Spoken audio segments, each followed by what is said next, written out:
Prime Minister Narendra Modi flagged off world's longest river cruise MV Ganga Vilas at Varanasi via video conferencing on Friday.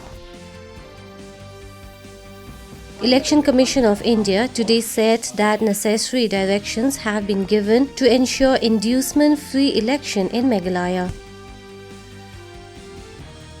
The festival of Lohri is being celebrated with traditional fervour and gaiety on Friday. It is celebrated in North India, especially in Punjab, Haryana, Himachal Pradesh, Delhi, Jammu and Chandigarh. India will send 3 persons to 6,000 meters below sea level for exploration of resources like minerals under Samudrayan mission.